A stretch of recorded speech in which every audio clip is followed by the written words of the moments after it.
Ini indahnya tafsir ini nih. Bismillahirrahmanirrahim, halaman 41. Nomor 32.202. Ini Masya Allah, riwayatnya dinomorin nih.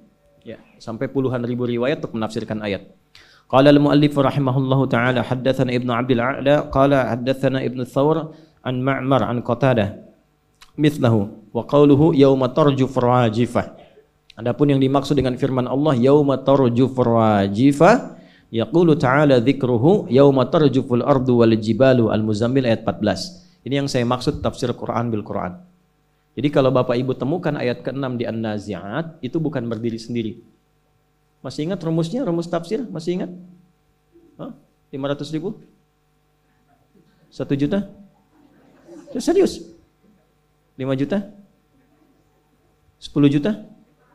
Betul. Waktu habis. Habis.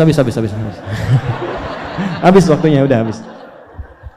2S 1L. Ingat itu, rumus tafsir. 2S 1L. Catat, nanti kalau saya tanya lagi, sudah tahu jawabannya. Insya Allah saya tanya lagi, ya, tanpa hadiah. Itu 2S itu 1 siyak, 2 sibak, L-nya lihaq. Siyak itu ayat yang dibaca, sibak itu hubungan ayat yang dibaca dengan ayat sebelumnya. Lihaq adalah hubungan ayat yang dibaca dengan ayat setelahnya. Jadi jadi penafsir itu tidak main-main.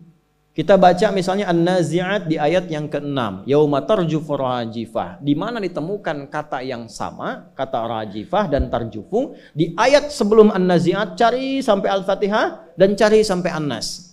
Cari ke belakang disebut dengan sibak, cari ke depan disebut dengan lihaq. Ayatnya disebut dengan siyak. Itulah menafsirkan Al-Quran begitu. 6.236 ayat, dicari ke semua korelasinya. Itu adalah tafsir ayat dengan ayat. Jelas? Nah, tafsir ayat ini juga bisa diketahui dengan penjelasan di Al-Muzammil ayat yang ke-14. Ya. Yauma tarjuful ardu wal jibal. Nanti yang sering diperebutkan dunia nih, kadang-kadang sengketa dan sebagainya. Yang disengketakan itu sudah hilang, habis semua, bahkan hancur. Ya. Ini ada sengketa tanah, perebutan tanah. Kata Allah, apa yang kau rebutkan itu satu saat yauma tarjuful ardu, tanah yang kau sengketakan hancur. Sekali tiupan, hancur. Dulu sami'na, dengar ayat, gak ada yang rebutan lagi, wakaf. Berbagi, secukupnya hidup untuk beramal. Luas beramal, boleh. Tak mampu beramal, dia bagi. Karena dia tahu yang dipijak itu satu saat hancur semua. Tinggal persaksian yang dipijak itu bersaksi apa. Dulu sami'na, dengar, langsung taat. Sekarang, yauma tarjufu, begitu kemudian, maaf ya, ditiupkan sasakala. Sekarang pembuktian, sekarang, kekinian, NASA kan sudah menemukan semacam trompet yang pernah saya gambarkan dulu kan. Semacam trompet sasakala itu. Dan kita kan ada di ruang itu. Begitu suara keluar dari sifat yang seperti trompet itu, boom, hancur semua. Ayatnya sudah dibuktikan dari 15 abad yang lalu, sekarang sudah ada pembuktian secara ilmiahnya. Masa belum yakin juga? Maksudnya gini, gak usah rebutan dunia. Kalau ada orang naik jabatan, gak usah iri, gak usah dengki. Ya, jangan cari manuver-manuver untuk menjatuhkan orang lain.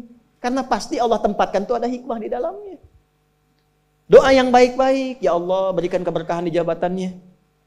Ya Allah berikan kenyamanan, kebaikan untuk dunia akhiratnya. Berikan hidayah kepadanya. Itu yang dilakukan.